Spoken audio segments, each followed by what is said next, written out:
Welcome to the show. I'm Touré. I'm Jessica Shaw. And this is Bingeworthy. We tell you what to binge. And what to delete. This week, Twin Peaks. Casual. And Bloodline. Cheers to great shows coming back from the 90s. Absolutely. And thanks to our host, the Cigar Bar in New York City, Let's Talk TV. David Lynch's cult drama Twin Peaks was a national phenomenon when it aired on TV in 1990. It was weird and crazy and compelling. Now it's back for a round 2, airing Sundays at 9 on Showtime. Try me.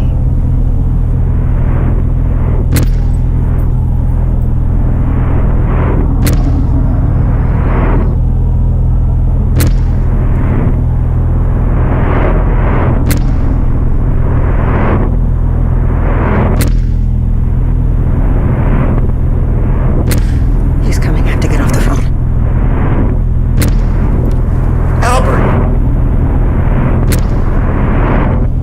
We cannot even fully communicate to people who were not around then how gigantic a cultural moment this was in 1990. I was in college, and it was like, everybody must stop what you're doing and watch this show, and the whole country was watching.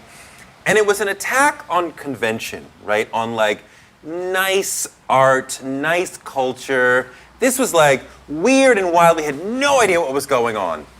Now, that sort of thing is more common in culture. Right. Mm-hmm. So the weirdness of Twin Peaks is less weird than it was in the beginning, when Twin Peaks got its name, what it means. So I watched this and I was less weirded out than I was the first time around. So it's sort of like... And yet still is confused. Well, of course, right? I mean, you consent to being in that place, sort of like the sunken place, where like, right. I don't understand what's going on, which can be kind of physically or intellectually painful, but I consent to that. I just go on without understanding the meaning, which can be kind of interesting. I totally agree with what you said about it feeling like it's almost borrowing from other shows that borrowed from it. Yes. It feels like a Russian nesting doll in some way, because it's like, yeah, that was something they did on Lost or Stranger Things or even Fargo, but all of those shows were ripping out Twin Peaks in the 90s. I mean, I think it's extraordinarily artful. It's visually interesting. If you're willing to go on this journey where you don't know what is going on, right. And you never will. It's not like you get to the end and it was all about television, right. It was all about loneliness. No, it's not all about anything, and you're not gonna solve this puzzle. So don't go on the journey thinking that's gonna happen. But it's interesting, it's compelling. It's David Lynch, and if you like David Lynch, I mean, sometimes he will frame a shot, and not to be like super geeky about visuals and stuff, it's beautiful. Yeah. He is so gifted and he is so singular in the way that he shoots television. And I love it. I love the look of it. That said, the first 30 minutes of the premiere, I was like, can someone please Clockwork Orange me? Because I am falling asleep. This is so slow and so boring. And it picked up, and it's sort of, it draws you in little by, like almost like a Hansel and Gretel kind of. Sure. It gives you little bits, and it draws you in slowly into the world. And I was riveted by the end of the 2 episodes. Does it seem less weird than it did the first time around? No, it's weird. It's weird. No, we're in weird territory. The tree I think the first with one the was like weirder. fleshy brain. I mean, there's tons of weird stuff in this. I feel like the first one was weirder. Well, right. Well, I think it's more Twin Peaksy than the new Twin Peaks. Yeah. I think it's because we're so used to seeing a lot of these premises, like, oh, what is this weird monster that shows up all of a sudden? Or what kind of occult thing is going on? Or who is this small town guy who's accused of murder? All of these things we've now seen on other shows. And we talk about this all the time. There's so much TV on, and no one was doing what Twin Peaks did in 1990. Right. And now everyone's doing what Twin Peaks did. You have to talk about Kyle MacLachlan and how fantastic his performance is. And now he has not aged like one day. Right. Well, I mean, like, he does the creepy and the serious, and he just is perfect in this whole realm. Because you can't read anything on him. Right. You know what I mean? Like, there's something very blank canvas about him. And he's playing these 2 different characters, at least at the beginning. We'll see what happens. But I totally agree with you. There's something like riveting about watching his face. It's a lot to go through, another what is it, 16 hours of this sort of stuff? 18. 18? Well, Sorry. no, it's 18 in total, right? Yeah. So we've been through 2. Yeah. When you're suspending your understanding of what's going on, and you know it's never going to pay off, are you willing to do that for 16 more hours? I mean, I hear what you're saying. It's a lot. It's a lot to go in and you watch these 2 hours a week, and you can see 3 and 4 on demand. They're already up, and I think that was kind of smart of Showtime to be like, you don't have to wait a week. Just stay with us because we won't make you. Because there are times when if someone said to me, "Hey, can you give me like 2 sentences what the first 2 hours were about?" Couldn't answer that. No. Are you binging Twin Peaks? I'm probationally binging. I don't know. It's like a hostage binge. Like if you can't leave. Well, you're held hostage by the culture. You Totally, must yes. watch Twin Peaks. You have no choice. Okay, I will probationally binge. I might fall off the wagon at some point, but You might be let out into sunlight. yes. Yeah. For now, pop culture, you've sucked me in and I can't get out. Me too. Coming up next, we'll discuss the new season of Casual. And Netflix's Bloodline. Welcome back. I'm Jessica Shaw. I'm Touré. And this is Bingeworthy. We tell you what to binge and what to delete. Casual, Hulu's comedy about adult siblings looking for love returns for a 3rd season on May 23rd. I'm just the IT guy, right? It's not like I have feelings or pride or anything resembling human emotion. It's working now. You're welcome.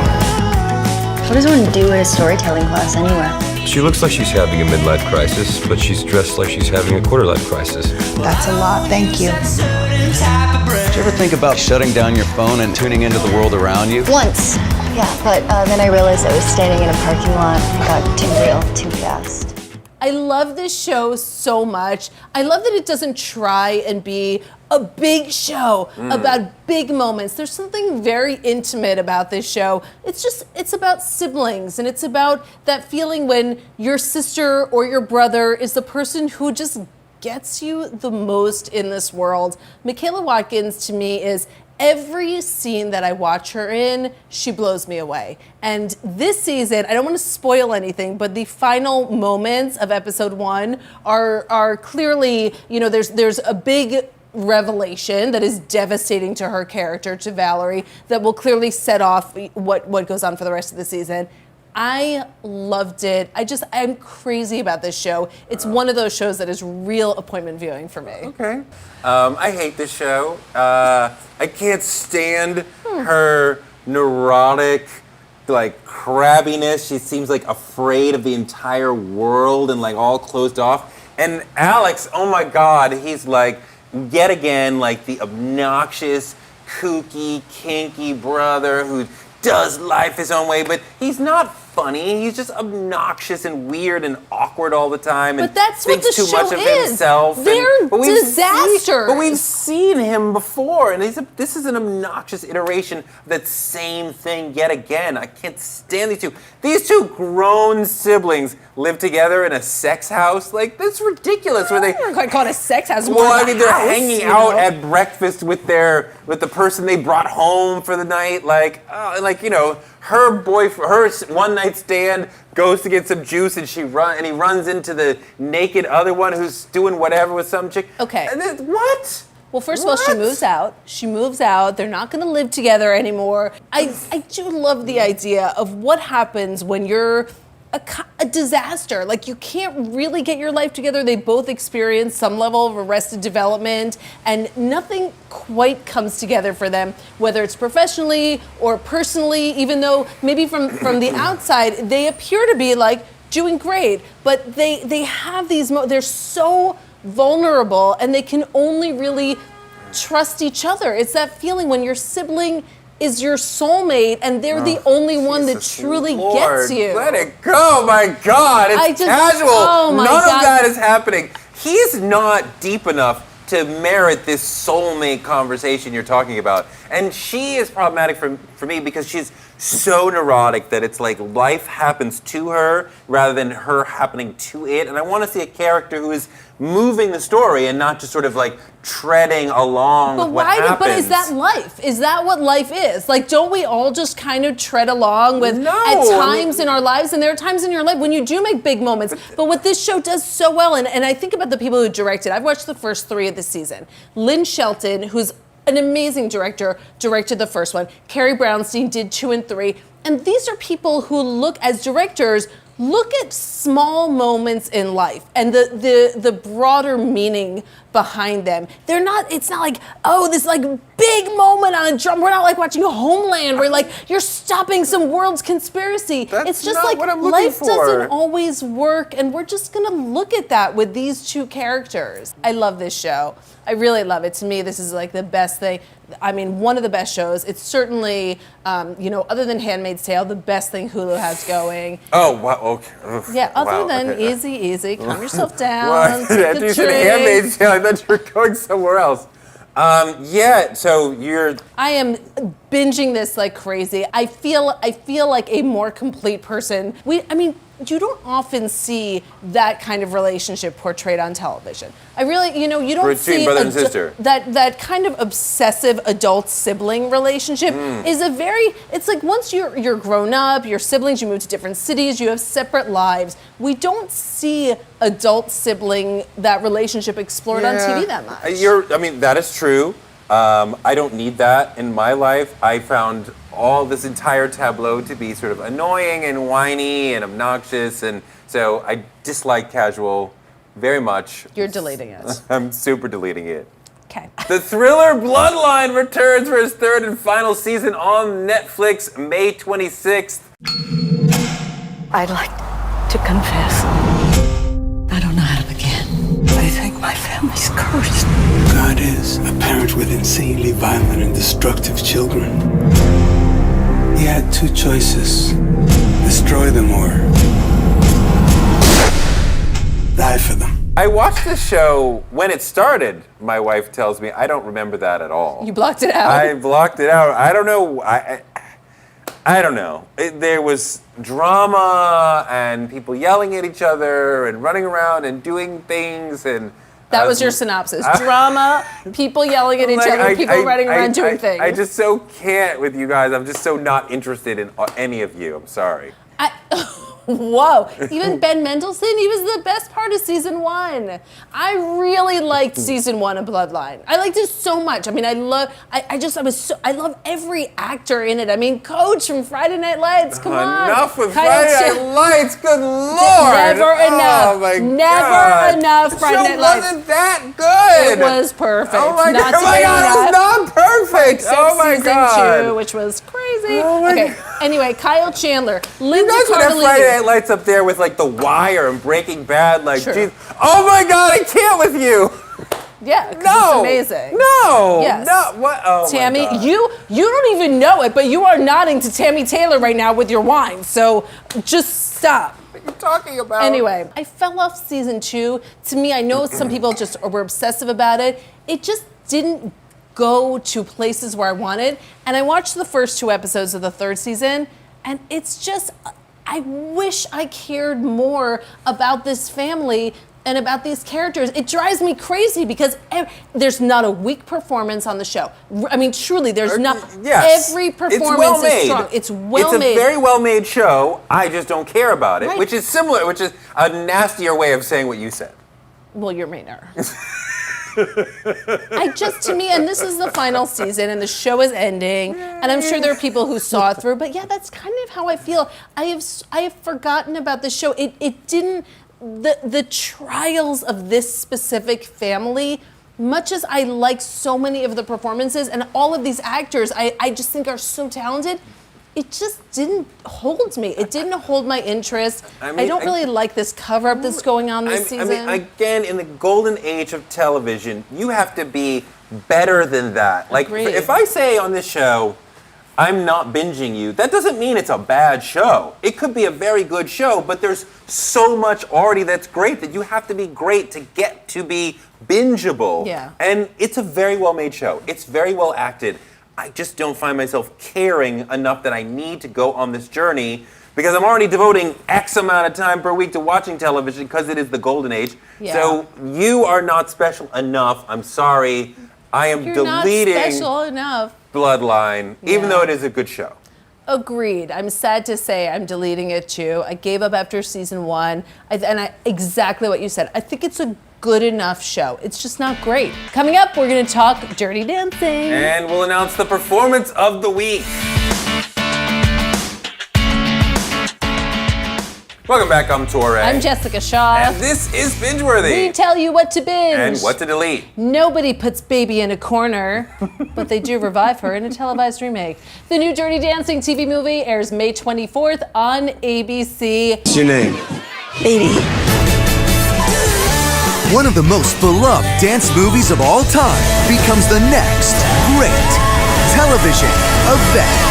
Watch me now! From the choreographer of Hamilton, with a star-studded cast, comes the musical for a new era. Nobody puts baby in a corner. This movie is terrible, and I cannot encourage you to binge it anymore. Really? It is hate watching at its best. Wow. It is like you can't look away. It is amazing. Abigail Breslin steps into the toe shoes of Jennifer Grey as Frances Baby Houseman. And it's kind of this movie is bookended with the premise that she goes to a theatrical production of Dirty Dancing choreographed by Johnny Castle. And then she flashes back to the summer where she and Johnny fell in love, she lost her innocence, etc. And they try, so like as if that weren't problematic enough, they also try and add these other elements to the movie, which is already perfection. The original movie is amazing. There's a reason why I watch it 80,000 times a year. Wow. It's incredible. But all of a sudden they're adding these B plots, these subplots of like Deborah Messing, who plays the mom, who plays Baby's mom.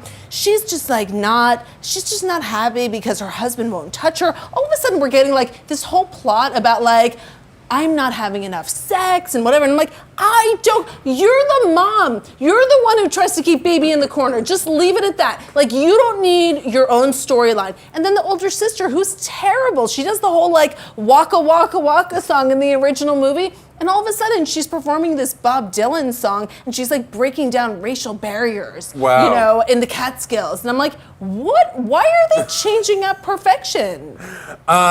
So I too thoughts? have tremendous reverence for the original film. It is a fantastic film. I haven't seen it 80,000 times, but I have seen it more than once. It It's is okay. It's a safe extraordinary. space. You It's have. extraordinary.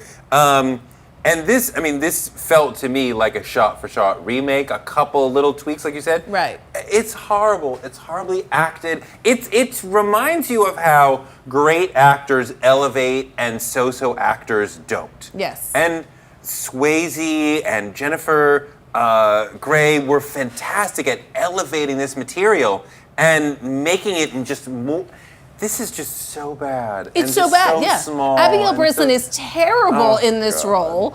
It feels like none of these characters work. The Penny character doesn't work. Where's the Even energy? Baby's dad. Where's the Yeah. spark? Where's the No one has tension? chemistry. No. No. And it seems like, the Dirty Dancing story is so valuable and interesting on its own, like the sort of ultimate, like, ugly duckling story with dancing, right? So it's very easy to say, oh, we need something for that Saturday in May, right? Plug in just redo Dirty Dancing. Like, okay, but like, this is horrible. Yeah, it was absolutely terrible. I can't wait to watch it again. I don't even know how you could watch it again. It so is bad. amazingly bad. I was watching it like, it's, when you watch something and your jaw is on the floor and you're like, I can't believe that someone was like, yeah, we got it. You can print that. I always wonder that when you see terrible art and somebody said, we got it, let's move on. Yeah. I mean, You nailed that. Or when the Nailed that, song is Breslin. horrible Yeah. and like, I can see them like playing it down and it finishes and they're like, Yep, we're good. Also, they're singing everything in the movie, which makes no sense. In the actual original movie, there are songs and they are playing, but the characters aren't singing them. It was as if they're like, oh, those TV musicals are doing real well in the ratings. Let's make them sing every word, which completely takes you out of the story too. I am super deleting this with the machine so that I never have to think about this monstrosity ever again. I am mystery science theatering this movie. I'm inviting every girl I know over. I'm pouring some rosé, and we are watching it and just talking through the entire thing because it's my favorite horrible TV experience of my life. The most binge-worthy performance of the week goes to just a little up-and-coming singer named Celine Dion. Oh, her. For the Billboard Music Awards, the soundtrack queen performed My Heart Will Go On for the 20th anniversary of Titanic.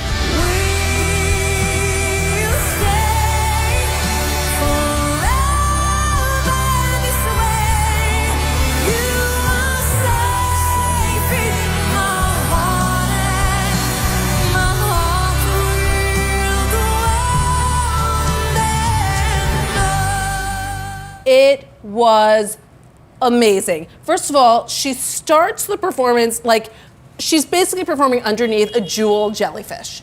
I mean, there's like it's a crystals and beads. She's living in a chandelier.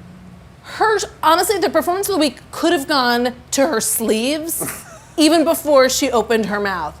She is everything good in this world. She's singing the song like she had never, like the emotion that she feels singing this song while like in the background you see the screen of like Leo and Kate and they're like, I'm the king of the world, yeah, blah, blah, blah, whatever. It's all about Celine Dion. Forget the movie. It's all about her and her sleeves and her heart, which she loves to bang. I love her so much. Wow. Okay. We're not worthy. I mean, her sleeves! Celine is one of the great singers of the modern era, and when she just stands there and belts it out, it is very powerful. I would like to see a little more dancing. Well, if you want to see more dancing, you might want to go to some of the backstage footage and watch her dancing while Cher was performing in the best wig ever, and Celine Dion is like getting down in front of a monitor. So it's like Celine gives at all times. You can watch her underneath a jellyfish performing, and that's amazing. And then you can watch her appreciating the artistry of Cher backstage, equally amazing. In honor of the Twin Peaks revival after 25 years off of the air, we're picking the one show we would most like to see be brought back. Jess, what do you want? It's so hard to think about shows coming back because with Twin Peaks, of course, Kyle MacLachlan is back, and so you have your Agent Cooper, and there's so much in the magic of an original character. It's like with Roseanne is coming back next year, and we have that original cast. Even though one character's dead, it's all good. We're not judging. But some of the shows judging you for dying. Yeah. Some of the shows I want to see revived, it's so hard because they really hinge on the magic of the casting. But a show that I think did not get nearly enough love is Undeclared. I think a lot of the attention at that time went to Freaks and Geeks. They're both Judd Apatow shows. And I feel like Undeclared, that world in college, Seth Rogen, Charlie Hunnam, it was so good. And it didn't get the kind of critical love Freaks and Geeks got. And it really didn't get, well, it got no love from an audience because like 3 people watch it and I'm one of them. But I could see them bringing back this show, not with that original cast, but I could see Judd working. He's got a lot of free time. Girls is off the air. He's got a lot of free time. Bring it back, dude. When I had a very hard time thinking about what show I wanted to bring back, and I wanted it to have a sense of the time has an impact on the presentation of the show, right? Like I thought a lot about My So-Called Life and The Courtship of Eddie's Father, but those shows are going to be the same whenever they run. But The Jeffersons is really interesting because he was very much a product of that moment of the 70s and affirmative action and Black Power. And what would George Jefferson be like in this modern world? That same what would he talk about? Aggressive, entrepreneurial, right? Like just super socially aggressive. And yet, seeing the way the world has come forward in so many ways and has not come forward in so many ways, I would be curious to see what he would do. And I would love to see him on television, sort of, with his burst of self-esteem and ego that he puts out. I love that guy. Love him too. It's a good pick. That's it for the show. Thanks for watching. And thanks again to the Cigar Bar in New York City. I'm Jessica Shaw. I'm Touré, and this has been Bingeworthy. Cheers to Laura Palmer, wherever she ended up when she flew out of that room.